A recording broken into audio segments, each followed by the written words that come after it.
right, again, if everybody could grab their seats, we're going to try to start on time. We are an hour away from happy hour, so we want to stay on schedule. Great. Well, really appreciate everyone coming down to Frost Brown Todd for this great event. We did this a year ago. Hey, Lisa. Had a great turnout, another great turnout again. There's clearly an interest in the topic. And to kick off, I want to introduce you to Chris Habel. Chris Habel is the partner in charge of our office down here in Cincinnati to greet everyone. Thanks, Chris. Thank you, Todd. And yeah, we'll kick ourselves. This is a great event. Thanks for coming. It's great to see everybody in person. I think last year was a big success, and this is for us as a firm. A key focus area is the middle market.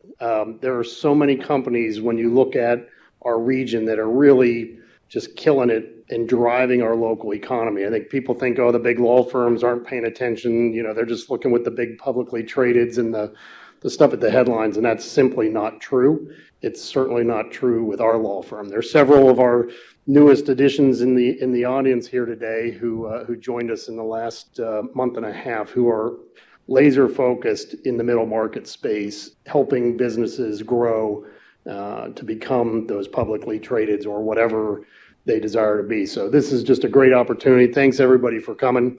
Just quick logistics. The bar is across the hall, so that's the most important thing at 5 o'clock. The restrooms are down the hall. The little man door in the back will let you out without having to slide the big door. Restroom down the hall on the left. Thanks for being here. Well, good afternoon. It's good to see everybody. Everybody all of a sudden got really quiet. There's so much energy going on. So we want to continue with that energy. I have some pre-planned questions, but this should be an open forum. So when you have questions, please let us know that you have questions because we want to make this a two-way dialogue. Welcome to our panel. I'm going to, my name is Pam Beek. I am president and founder of Salesforce. Founded the company about 20 years ago to change the face of sales leadership. And I can say that we have definitely done that. I'll do more of an introduction in a minute. I really want to get to our panelists. And our panelists are going to talk a little bit about their background, what prompted them to start their practice, and who do you typically work with? So Amy, do you want to kick us off? Yeah. Hey everybody, for those I haven't met, my name is Amy Connor. I lead a company called CMO-OnLoan, so Chief Marketing Officer on Loan. You don't want me doing medical things, so that's not medical officer. I had a corporate career, started at the Imes company in Dayton, if anybody remembers Imes when it was privately held. And then we were acquired by Procter & Gamble, and then I finished my corporate career at Luxottica. And when I left in 2016, I was VP of marketing. I told everyone, including some of you in the room, I will never own my own business. And then 6 months later, I own a company. I'm serving mid-market. And the reason I do that is because I was inspired and empowered by people like you, by mid-market companies and the people that help them. And I wanted to be a part of it. So CMO-OnLoan is all about building marketing confidence. We are very much around how do we come in, meet you where you are, get you to your next best spot, graduate you, and then if you need us, we can come back, but our goal is to get you really up and running in marketing. So that's who we are. And we serve mid-market companies only from North Dayton and Northern Kentucky. Great. Thanks, Amy. Todd. Great, thanks. So I've been at Frost Brown Todd. It'll be 9 years, June 2nd, which is also my birthday. So, but I came here from Baker Concrete Construction. I started at another firm here in town. Great firm, Keating, Muthen and Kleekamp, and I was with them for a number of years as a litigator.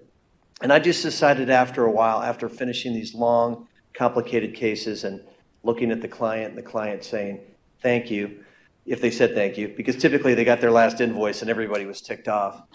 But I hope I never have to see you again.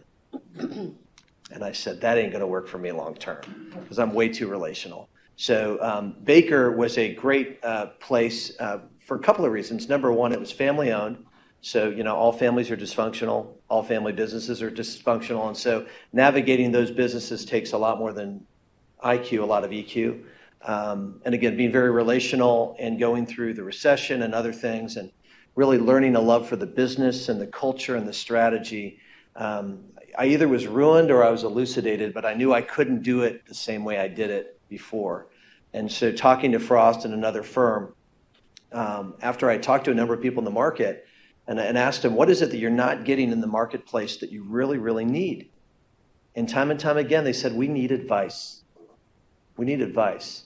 And so just kind of unpacking that, it really kind of formulated this idea about why wouldn't we provide a general counsel product to companies that are in growth mode in the private market until they're at a point where they're ready to hire their own general counsel, and then back it with a bench of specialists in every conceivable area that any growing company would need to have access to, with a very personal touch through a GC. So that's what I've been doing, and it's a lot of fun. Thank you, Todd. My name's Allison Steiner. I'm with the Client Accounting and Advisory Services Group at Von Lehman. I've been there, I think it'll be 7 years on Halloween. Don't know why I would ever start a job on Halloween, but I think I had to dress up on my first day.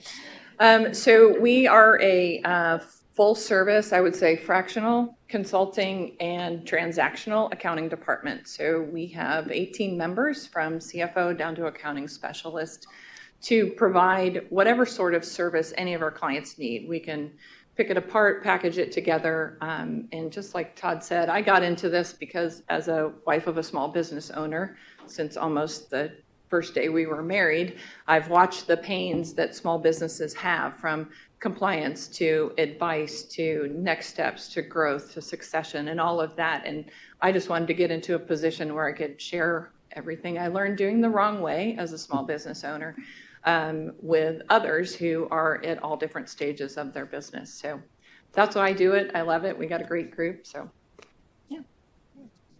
My name's Tina Taylor. I started a company called HR Elements about 17 years ago. I started the business after being in corporate for about 15 years and was doing some volunteer work with family-owned businesses and entrepreneurs, and realized there was a need for good, proactive HR advice and counsel that was more strategic than just the day-to-day administration. And so started it, like I said, 17 years ago. About 6 years ago, my daughter went off to college. I realized there was a lot more of a need. I could grow the business. We now have 23 employees in Ohio, Kentucky, Indiana, and Florida. 3 different business lines: HR management, organizational development and design, and then recruiting, talent acquisition. So all 3 pillars of our business really work together to provide a full scope experience for the employees and the clients to really grow their business and be more strategic. I've recently started partnering with Von Lehman, so I'm here representing Von Lehman. About 3 months ago, we started partnering up in an exclusive relationship, so I do support their clients on the HR consulting side. I'm Paul Gilter. I spent my first 20 years at Anderson Consulting. Before it was Accenture. Did a lot of IT work there, a lot of lean work. We called it just in time back at that time. Then I went on my own. One of my clients was Baker Concrete, oddly enough. And after a couple of years of helping American Modern Insurance out in Amelia, they hired me as a COO. So I ran a bunch of operations in the insurance business, which is a lot different than my manufacturing space. And then I ended up, my last 5 years of my full-time career at Christ Hospital, running some of the administrative functions there. So I feel very fortunate to move around industry to industry, done IT and done a lot of other things. So working with Centric now. Centric Consulting is an IT and business consulting organization. They have, what, Kim, 1,000 people or so, 12 locations. And so my area is the CIO services. I have a group of 40 CIOs, ex-CIOs or ex-IT leaders.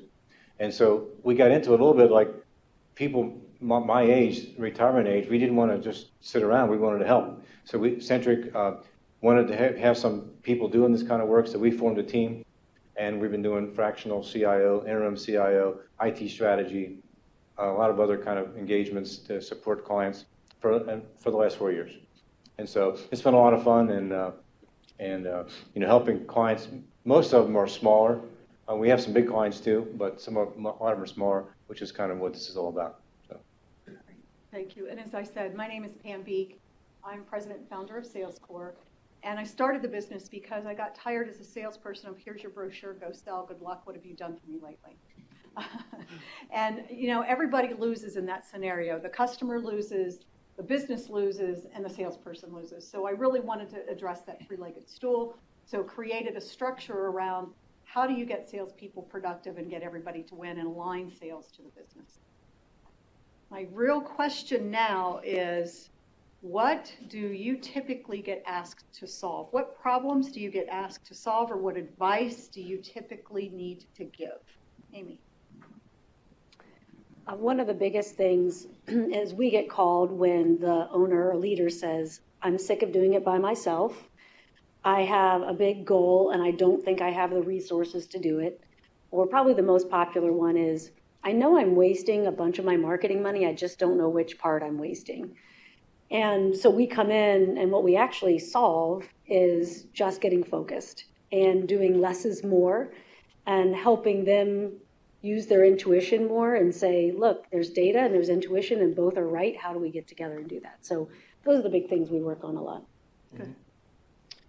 I think what we work on a lot is we work with companies that are, they're established, but they're in growth mode.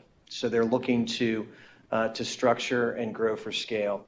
And they're not afraid. I think that's something our profession oftentimes has missed out. You know, it's not all about eliminating and reducing all risk. It's about leveraging risk. It's about understanding the risk profile and portfolio of a company and then proposing solutions within that to help them grow. Because at the end of the day, if you're not growing, you're not winning. If you're not winning, you're not keeping people. And it's not any fun. You're going to lose folks. So what we're asked to do quite often too, what we'll see is we've kind of outgrown our current provider, or there's no succession plan for them. Or the other one is, I'm working with 7 different law firms right now, and they're doing litigation and contracts and employment. And frankly, I don't have enough time in my day to manage that. And I'd really like to have someone who really gets to know me, knows my business. I don't have to re-educate every time, that can give me the access to resources and help me get to yes. Help me get to yes. I know where I want to go. C-Suite's a lonely space. I want an advisor. I want somebody who can kind of help me get there. And so that's really where we get brought in quite a bit. I would say we get a couple different reasons. One, a lot of our clients come in the door because of a compliance issue. Someone needs something right away, either for a bank or a bond, and they present us a balance sheet that's completely upside down. And so that's kind of where we start, is really talking to that client about what's going on. What are your real needs? What are your real pain points? We also seem to fill holes of personnel. So a lot of our clients are between $5 and $30 million, and there's a variety of personnel issues there. How much are they spending on their accounting, finance function, and how much should they be spending, and where should they be spending it? They might have an extensive staff that's doing all the entry and everything, but they don't have anybody making sense of it. So they might need more of a controller to gather all that information together, get good financial statements, and help the owner make a business decision. It could be growth mode. We get a lot of clients that are growing really, really fast, and they're growing too fast for their own good, and they can't, they need to understand their cash flow, and they need to understand how much they have to make that next step. So I would say that's really where we're presented with a problem: personnel, compliance, and we go from there. So ours really depends on the size of the organization. If it's a smaller organization under 100 employees, they usually have an immediate problem that they need solved. It's employee relations. It could be, morale issues, performance-related issues. So the smaller organizations really just need someone who can be maybe on site a couple of days a week, that can be that resource for the employees, but really the managers to help coach them through whatever is going on in the organization. As you get into larger organizations, they could be going through a lot of growth, or they could be looking at some structure changes down the road or succession planning. So they'll hire us to come in and really supplement and provide more of a strategic, advice and counsel to the leadership team and coach them through the stages to, really meet their company objectives. Maybe there's 2 or 3 things. One is, as companies grow, they find they outgrow their systems. They need more systems, better integrated systems. So that's often one. Another one is an acute problem. The CIO or the IT leader left. And so we can provide some really great interim people. It's going to actually help you select the next generation of leadership with your firm, or help build up someone from your organization. Third thing is more problem-based. Security breach, an outage, or something like that.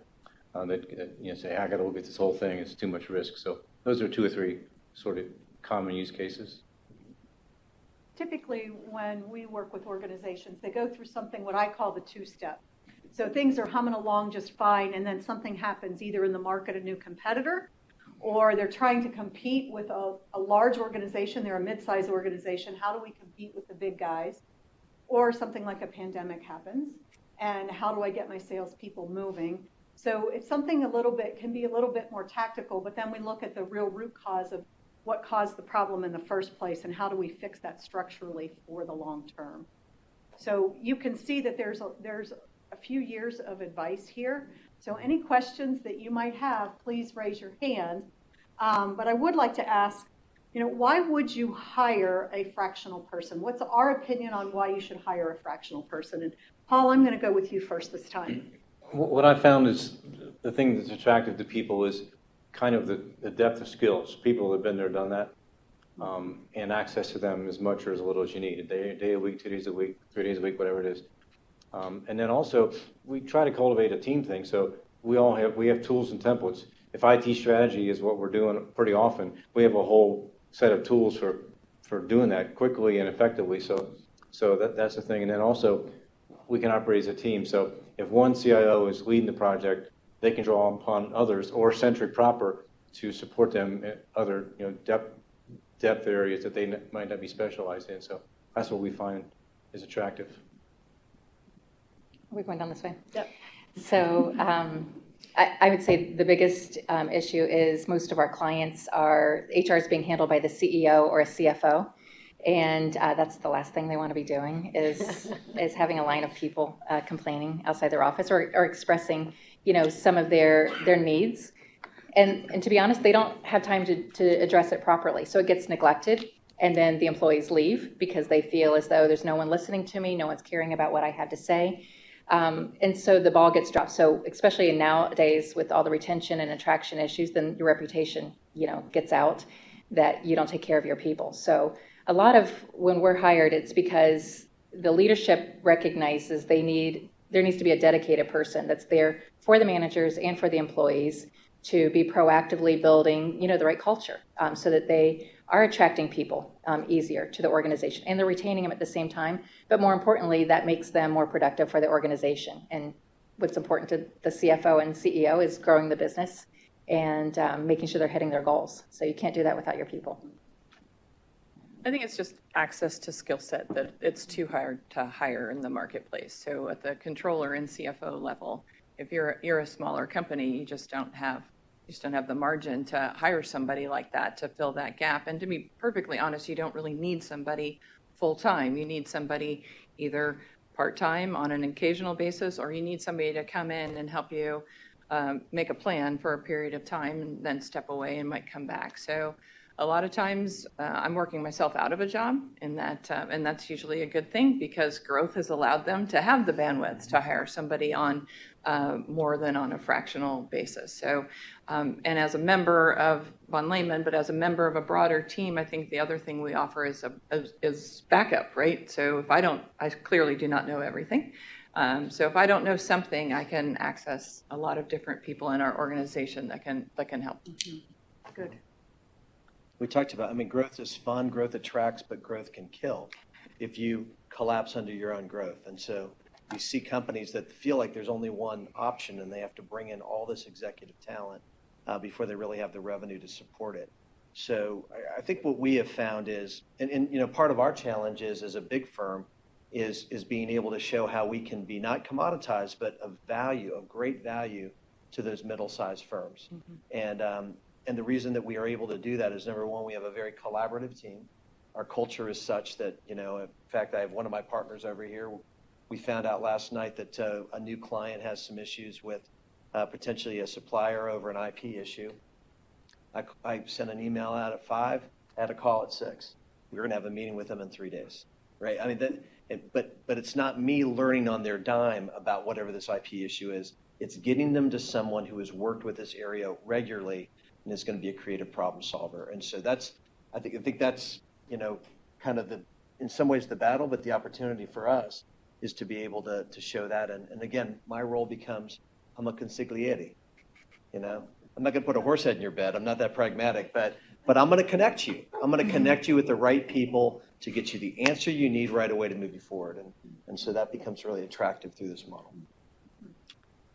So I learned when I thought I was looking for a full-time job back in 2016, I would meet many people who would be privately held mid-market business leaders, and they'd say, man, I could use your firepower. I just don't think I need it every day.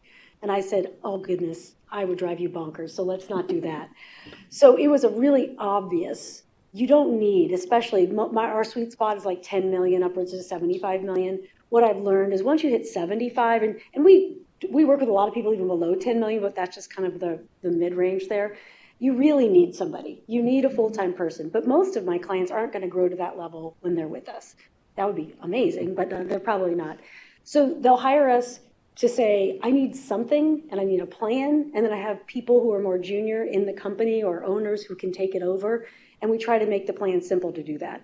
The other reason people hire us for marketing is they've got a more junior person or a less experienced leader that they want to build and groom. So we're doing that with 3 different clients right now, and it is probably the most rewarding because we get to come alongside them and give them all the tools and the resources, like you said, to get them jump-started, but then they get to shine, and that I would say that's probably the most rewarding for us. Yeah, I think for us, it's, again, that 2-step. When a key player leaves, we can play either a tactical role or a strategic role or both. So we can come in and help in an emergency situation. And I think we all have that kind of service where if you need something, we're going to be there for you. But then in the long term, how do we build the structure so that you can sustain growth? And our value proposition is grow faster, grow sales faster. And so how do you do that on a sustained basis, not just a quarter or 2 quarters or 3 quarters? How do you build that plan for sustained growth over time? And so I think when you look at the fractional versus a consultant, those are a lot of terms that are being thrown around right now, and I think there's a lot of confusion. And Todd, do you want to talk a little bit about that blog that you've been sending us? Because I think that was a really good demarcation between what's the difference between fractional and consultative. I guess the way I would describe it is sometimes consultants are looked at they just kind of parachute in, project-based, and then they're out. And they finish their project, where the fractional is really denotive of much more of a relationship. And that could be for years, or as Amy has said, sometimes you're working yourself out of a job, which is fine. You're putting the structures and the processes in place, as you talked about, where you can onboard a controller successfully. I can't tell you how many companies that think, they read Traction, which many of us have, love it. 10 million, you get a COO. 25 million, you bring in a CFO. Well, you might not be ready for that CFO. And I had one client, they were like through their second CFO in 6 months. Well, there's a problem there. And part of it is they didn't have the onboarding capabilities. And so that's why I think this works really, really well with that type of model. Right. I have something, I'll pick up something Amy said. One of the special use cases I've seen is not even fractional, I call it, it's mentoring. And so, a client wanted someone to mentor their IT leader. Actually, I have one example. It's here in town where it started out as mentoring the young IT director an hour a month. And then when she needed some support, we have sort of a fractional, maybe this month a fractional spend a day a week, and then next month 0, following month 2. But that's been ongoing, and so that's really a special case. It's not even an hour a week, I wouldn't even call it fractional, but it's been a real value to a bunch of our clients, really.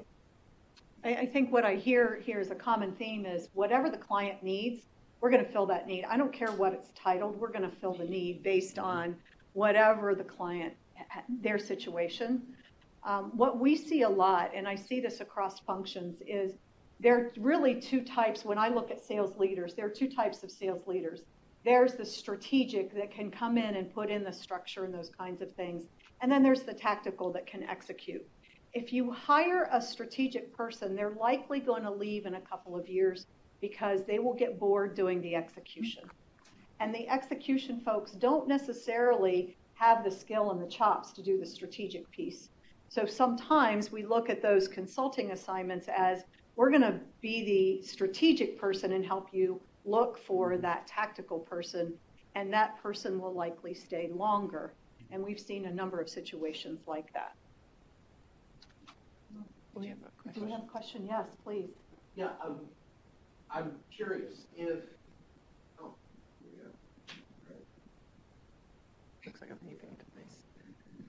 We can hear you. Okay, I think you can hear me. I'm curious, if an organization says, I think I might need, or I might be in a position where a fractional fill in the blank is needed, right? What is the process to determine for you to determine, is this a fit? Because I imagine everybody, wants all the business they can get, but to be successful, you sometimes have to really see, is this a fit for me? So do you have processes in place? Do you have things that you've set up so that you can know that you're giving yourself the best chance for success going into an organization? That's a great question. Paul, do you want to start? We'll go down because I think each one of us has an opinion on this. Yeah. A strong opinion. Maybe it's not like an interview to see if we're aligned, but often if it's somebody wants to do something fractional, then we'll kind of say, the first thing you need to do is a strategy.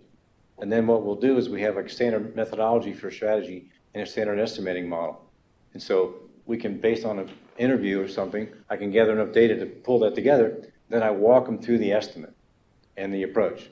And honestly, you learn a lot about them from that experience. So then you kind of know how bought in they are to the thing. So it's sort of almost like a working session where you get to know them a lot better in a different way than just an interview. So that's, We do an assessment. So it's like an audit, and it takes us a couple of hours where we actually give a DocuSign document to the client electronically. They fill it out on some basic information. Then we come back and we basically interview key people on the leadership team, whoever the main point of contact is. And from that, we build a roadmap. And it's really a strategy of everything that we think they need. Immediate would be like a compliance violation or some improvements. It's at 30, 60, 90, but it goes up to 1 year. And based on that, then we have the conversation about their commitment to executing on those items.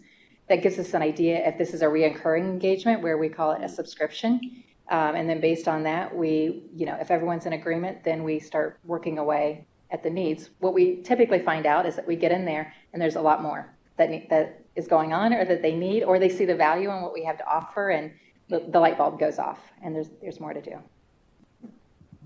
We use a similar process for the majority of our clients. It's a client assessment. We've learned the hard way that sometimes you just can't take everybody's word for it on what kind of shape their financials are in. You kind of need to look under the hood, but a lot of it is to get to know the client. We all have our ideal client, and my ideal client for our department might be different from another client accounting advisory service group. So it's really to make sure we're aligned, and in the process we work it so that if we don't come to an agreement on an ongoing engagement, we do provide you with some sort of workable plan, timeline, something you can take away from the time that we've spent together with your organization to move forward, whether it's to take it to somebody else or to move forward on your own. But yeah, we have found our most successful engagements is if we don't dive in right away to whatever the perceived need or perceived problem is, and we take a step back and really identify, let's figure this out. Let's rank our problems and decide which ones are easiest to knock off in the next 6 months and which ones are going to take 12, 18, or 24 months. So I think, so what we do, this thing has evolved over time. There was no playbook. And so we're at a point where we know that the flat fee works the best. And a lot of clients want that. But trying to figure out what that flat fee entails, and also how, when you start out in a new relationship, the reality is, for our profession, we want to get the specter of the meter gone. Because if the meter's there, right, you're conditioned not to call.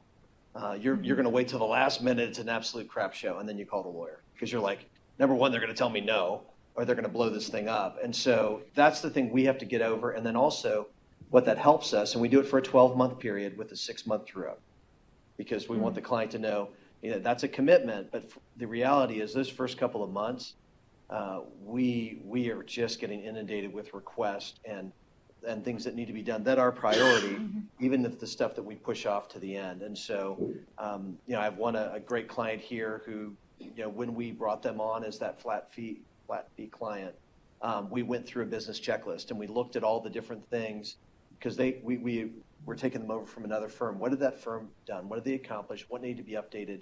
And what were some of the low-hanging fruit that was missing that we could get him in connection with right away? And for his particular business, most owners don't want to give equity away, and they shouldn't give away equity. So really introduced him to the concept of the different varieties of long-term incentive plans and deferred comp plans that were out there, connected him with one of our experts in Louisville. That's all that he does, and walked them through what was a customized plan that worked for them. They had one in place. How did that work? And so that's kind of how we onboard. And then, of course, once you develop the relationship, and once they see the difference in the advice that's really pointed, that wasn't out of a book and that just told them no, it continues. But you've got to for us, we have to get over that hurdle of, I only call my lawyer when I need him. Because that's really right. That's the way most people perceive their need for lawyers or lack thereof. With marketing, a lot of the time, they'd be great with just a little bit of help. With just like we talked, look, you just need a social agency. Doing a whole, what we call a strategic marketing playbook is heavy. It's a lot of work. It's meant to change the way you work. And so usually in the first conversation, I'm always trying to poke away at, do you really need it? Do you really need it? Because I recognize it's not just the investment in dollars, but is it really the right thing for you right now? I worked at companies, big companies, where you had to have 100% right all the time. And in the mid-market, you just don't have to do that. So my first conversation is almost always, do you have enough to get where you need to the next best step? And then maybe you'd need it. So that's kind of how I approach things. And a lot of times, because our benefit is confidence, if I can help them be more confident in the first meeting that they're doing okay, hey, that's terrific for everybody. I'm very similar most of the time, probably 90% of the time, to what Amy does. And I put a roadmap together, and we walk through that roadmap together as a collaborative experience. Then we start talking about the flat rate. But I have to get people to understand what it is that they're buying first, because most people don't understand, how do I put a sales structure together? So that roadmap helps us get on the same page. I will do some paid assessments, but for the most part, it's that roadmap where we collaboratively say, this is what the project looks like. But the number one thing I look for in anybody that I'm working with is, do they have the ability to change? Will they make the tough decisions? If they can't make the tough decisions, then I'm probably not the right resource for them. And I have some questions in my sales process that I ask and can ferret that out. That's a very good question. Good. So let's talk about what reasonable expectations and unique benefits that your clients can expect from you. So unique benefits and reasonable expectations. Do you want to start, Amy? Sure. I'll tell you what's not reasonable is that you will double your business in the next year. Just throwing it out there. It's funny, people want marketing to do everything, and they think it does nothing all at the same time. So it's easy to be kind of stuck in the middle. So a reasonable expectation is that you have data for marketing that connects to sales. Almost all my clients are B2B. So it's reasonable that you have some sort of dashboard that has data behind it that tells you, am I bringing people in at the top? I'm building awareness, increasing interest, gaining commitment, building relationships across all of those pieces. It is possible to measure. So that's a reasonable expectation. A reasonable expectation is that your team will be able to go do the things we're asking. We talked about consultants. And again, being at big companies, we had lots of big consultants come in, and you've seen it. They send the 100-page beautiful PowerPoint. Oh, they're gorgeous. And they're double-sided, and they have lots of words and pictures. And I'm like, that is so nice. I am never going to use that. Thank you so much. So you can expect, and you should expect, to be able to actually use the things that they're providing. And then the unique benefits are, we've all had experiences, and I'm going to speak for us, of lots of different companies. And then we also know how to come and do it the way you need it. I'm not going to force you just because one client really works well this way. I'm not going to force you to do it that way just because. So you're not going to get cookie cutter. You're going to get what you need. And if you could use 100% of it, but you only really want right now and can handle 50%, I'd rather you get the 50% right than try to do all 100%. Yeah, I think a reasonable expectation out of the gate is you're going to get a call quickly. That's the biggest hit on our profession is lawyers don't call you back. So you're going to have somebody who is paying attention and is going to be accessible. And the second thing is we are never going to learn on your dime. We're going to get you connected right away to that person on the bench that really has that working experience recently, that has worked with a number of businesses, and that can give you something that's been tested, right? The best practices and lessons learned. And I think the other thing that you can always reasonably expect is that our advice is going to be about getting you to yes. It's not going to be about telling you no. Anyone can say no. In fact, we talk about in our group, if you ever say no, it's no but. You know, where do you want to go and how do we help you get there? And I think the unreasonable expectation would be that, again, we don't lead on commodity, we lead on value. But then when you get treated like a commodity, then that's the different thing. And I think for many people, that's what their expectation is. Or, you know, somebody had asked about when you know your clients. We also know at some point when they're probably not good clients for us. You know, I had someone a couple of months ago say, you know, I just want my cup of drink when I need it. And I said, well, that's not who we are. We want the relationship. We want to be proactive. And if that's what you're looking for, very reactive, I got about 1,000 people I'll refer you to because they love to operate that way. I think for us, you're going to get a team with redundancy that's not distracted. So if any of you have hired a controller or a CFO or have been a controller or a CFO, you know that very quickly in most organizations, your role becomes about this much accounting and finance, and then this much compliance, and then this much HR. And then all of a sudden your plate is overloaded with a lot of stuff, and it's hard to get back to the accounting and finance function. So we have multiple people assigned to every one of our clients. We have backup if somebody is not available or takes a vacation. So we build that redundancy for all of our clients. So you're never without somebody to do what you need to have done. And we pride ourselves on trying to be sure that we answer your questions quickly. The number one reason most people switch an accounting firm, a law firm, or any outside person is they don't call you back. You know, they don't respond. They don't help you solve that problem quickly so you can move on to the next problem. So I think that's what you get with our team. Okay. Our values are that we are experts in our field, we are proactive, and we have integrity. So those are the things that we're founded on. What I would say that's off the record is expect to be very candid.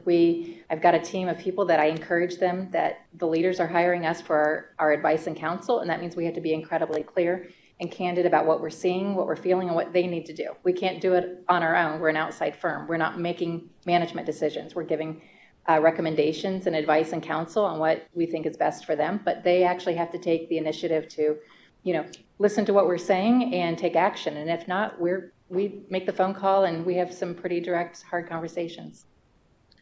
I think the unique thing is the skill set, because, you know, the clients are hiring people that have been there in the same seat or been in the same seat, similar seat for a larger company or a different company. So I think the experience is really the unique thing, especially if you're a small company. You just can't find the kind of experience, can't afford it. And I think the expectation is that if we're doing a strategy, for example, that the plan that's going to come out is going to be something you can execute, something you can afford, the capital, the operating expense, something you can have the resources to do. So we really understand what it takes to deliver these things because we've all done it in our careers. So you're going to get something that works for your company, however fast or slow you can go.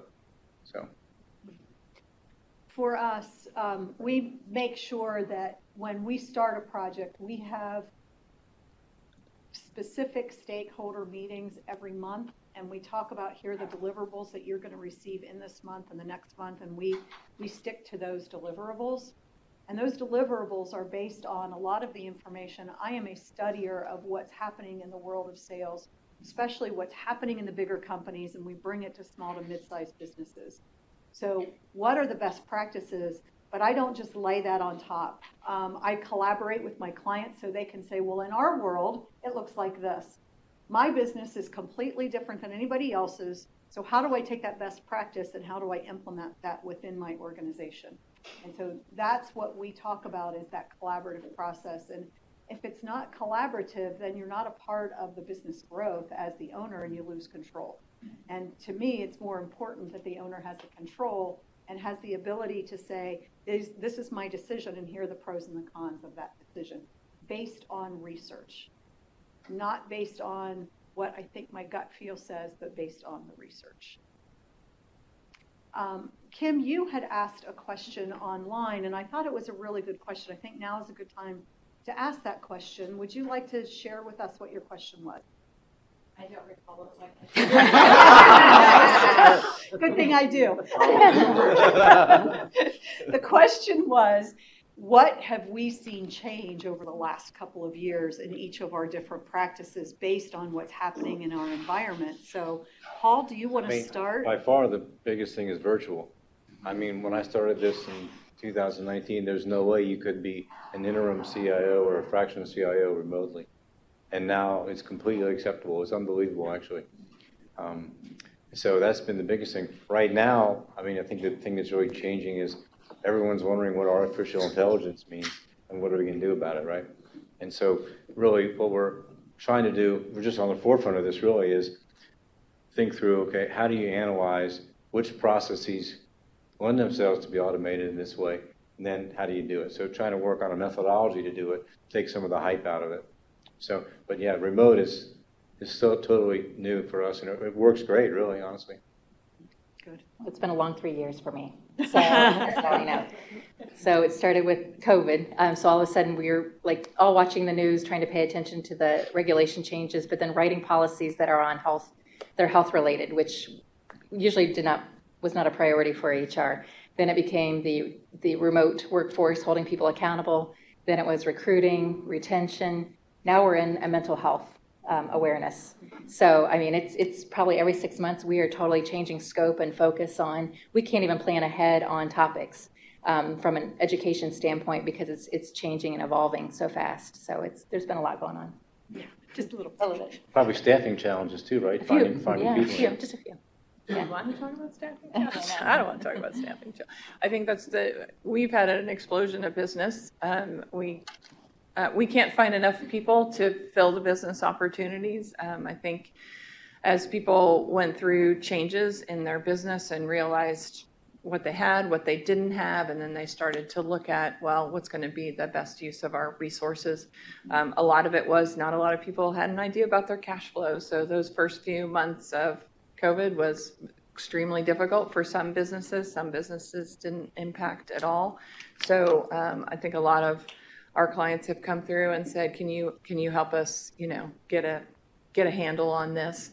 But also I think it just opened everybody's eyes to working with people remotely. So since then we've had clients from all over the country approach us. And before we may have been like, I don't know if I want to work with somebody in Kansas City, but with the right tech stack and the right attitude, you kind of can work with somebody anywhere, which is good for business, and it's been good for hiring too, because we've been able to consider hiring totally remote-based people in our department because everybody's having some sort of staffing challenge at some level in their business. Yeah, I would say those are the two factors. One is this is a very high-touch approach, very relational, but a couple of new clients are on either coast. And so the expectations are different. So one client I go to see every quarter, but then we have video meetings on a regular basis and we're accessible on the footprint, whereas before that really we didn't really play in that market much.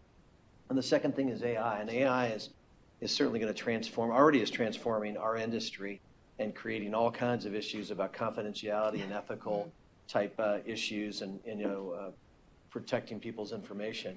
But as our chairman of our firm said, we should embrace AI because AI is going to free us up more to do the things that we're really called to do and uniquely, and that is analyze and advise and build trust and build relationship. AI is going to do a lot of things that we actually hate to do, but it also is a lot of the things that we are trained. That's how we're trained to practice law. So it's really going to transform what we do. But I'm kind of embracing it because I think it's going to free us up to show really what our true value is, and that is as a trusted advisor versus as just a hired gun specialist. For marketing, it's been pretty interesting because there are two opposite ends. The first end is people matter. So Pam and I actually did a presentation in the middle of COVID when people were saying, well, how do I come out of the recession, or not recession, that's maybe coming. Anyhow, how do I come out of the pandemic stronger? And it was all about reach out and ask your clients how they're doing. Be a person right now. Stop selling. To give them useful, relevant information. And so that is tried and true. And I can tell you there are 1,000 bells and whistles, and people jump from this to that to digital to this to that. And at the end of the day, who are you serving and what do you promise to do every day? And that's tried and true. So that has not changed. It's actually become stronger.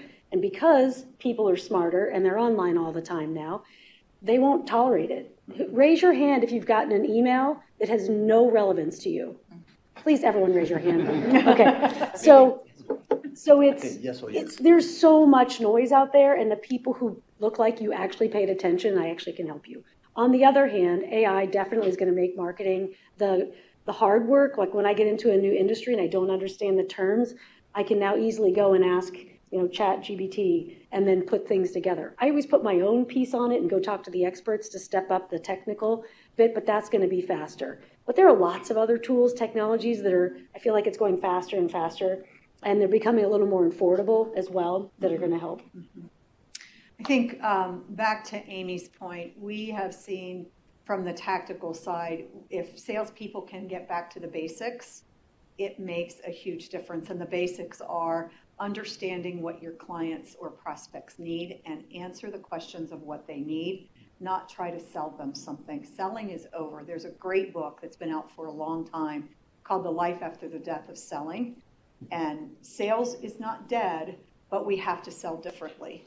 And the research that came out of COVID has proven that 110%. We've been talking about this since 08-09, and it's intensified. So there's some really good data out there that proves that buyers do not want to hear what keeps you up at night. They don't want to hear what are your problems, what's your pain. We need to go in understanding those things before we even get to the decision maker. If not, and I've seen it happen over and over with my clients, salespeople get kicked out and they don't get back in the door. AI is going to change sales again. I think there's a great use for AI in sales, and there's a really abusive use of AI in sales. And so how do you figure out how we're going to use AI and what's it mean to us? The larger organizations are talking about it. They're using it. How do small to mid-sized businesses get prepared to use it and then use it to make their salespeople more efficient, more effective, so that they do understand the problems before walking in the door?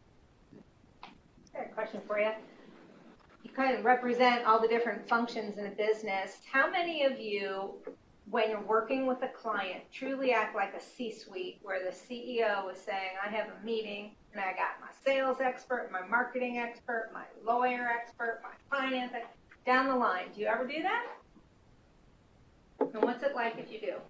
We get included in leadership meetings. If we have that ongoing, that subscription I talked about earlier, if we're in those, we ask and we are included in the leadership and management meetings. And it helps us have an idea of where they're trying to go, and also hearing maybe some of their barriers that from an HR standpoint we can address. So from our side, the IT part, we always have some kind of a steering committee, some kind of governance model. So whatever we have that governance model, it may not be exactly the leadership team in total, but usually there's a leadership team sponsor or more. So that's important to us, not just putting a body out there. It's got to have some kind of governance and clarity on the objectives and so forth. So we're not as much involved in leadership team meetings, but that's because we're a bit of the model. We're trying to not get too embedded into the organization. We do the stakeholder update. So I have 5 part-time contractors on my team, and they're out working all the time. And I'm also dedicated to several accounts. But then I will always touch base to make sure we're on track. But we follow the plan. It could be 9, 12 months. It could be years. how do we help get their confidence built up? So just a little bit different model. I think, and you know, obviously familiar with gearing and the competitive advantage that a board of advisors can bring to a privately held company. Not a board of directors that has governance. Board of advisors, you're free to take the advice or not. So oftentimes in our model, we try to get on that board of advisors. So we're at the front end of the spear as things are developing, because that's where we can provide the most value.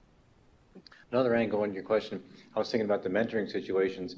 Like, we don't attend the meeting, we're helping you prepare for the meeting, right? And so, like, here's my presentation to the audit committee, and now I might say, well, that's too many words. Or I might say, have you thought about this, this, this? So that is another way, in some cases, where we're helpful.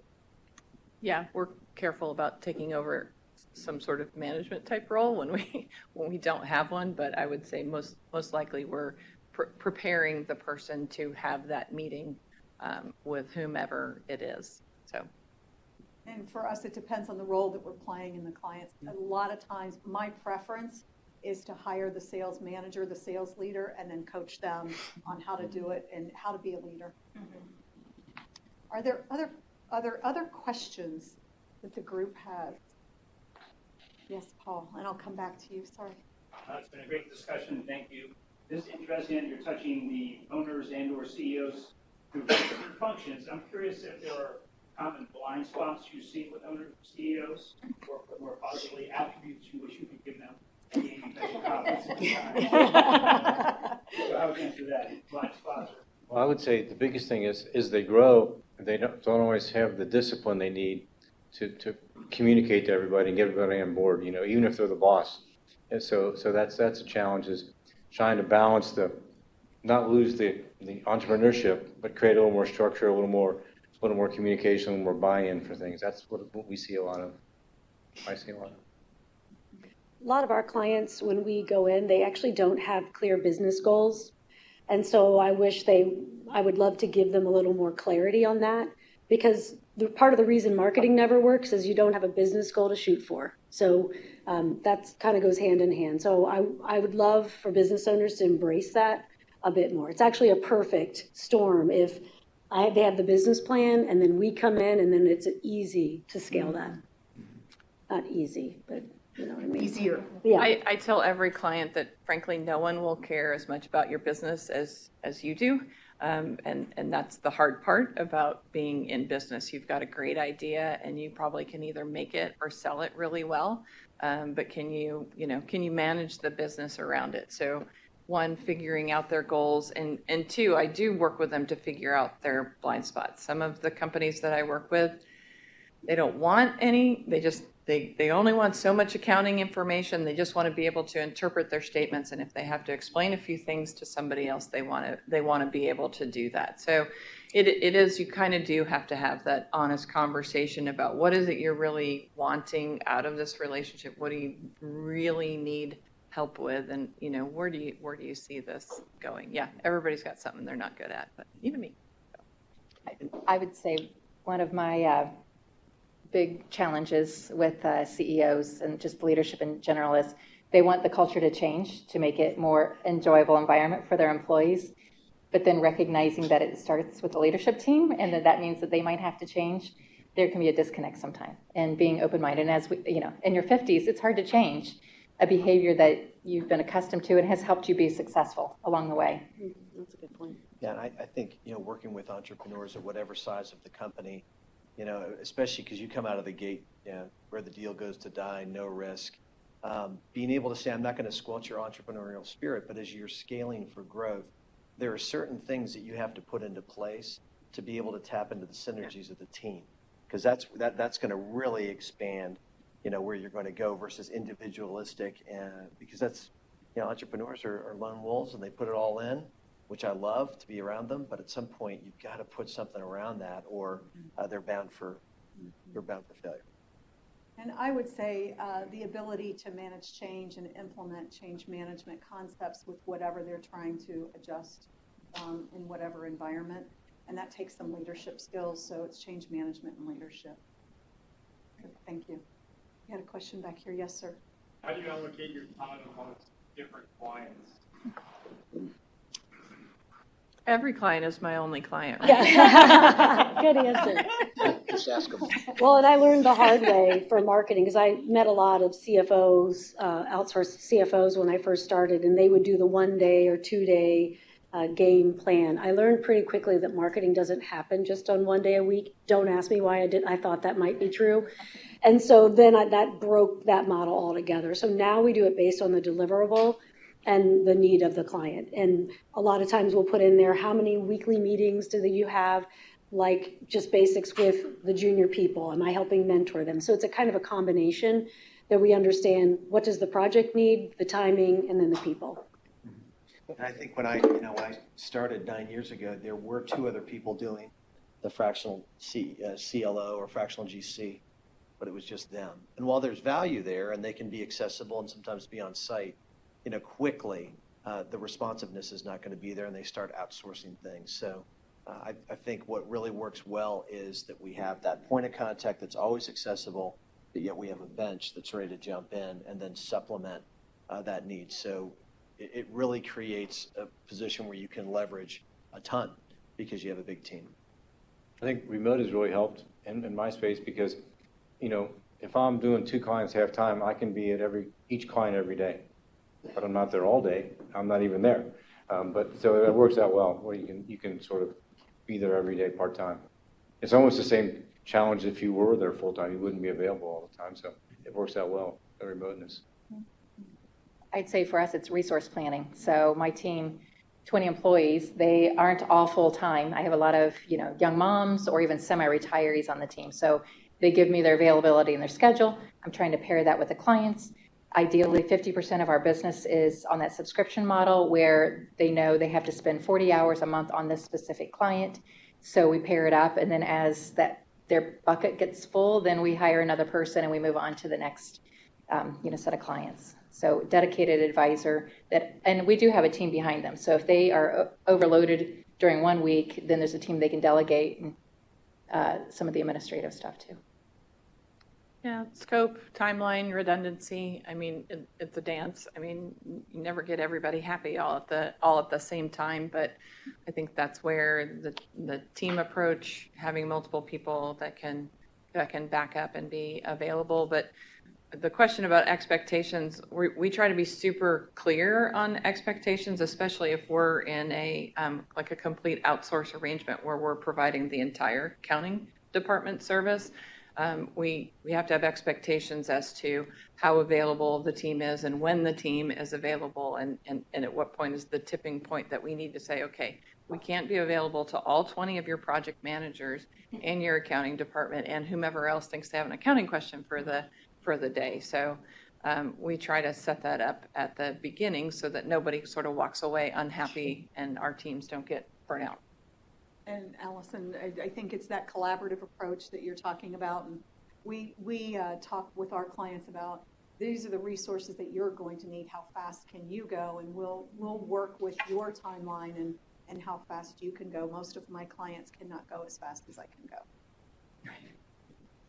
Yeah. Thank you very much. I really appreciate your questions. Really appreciate you coming and your attention. We are now at the happy hour time, yay.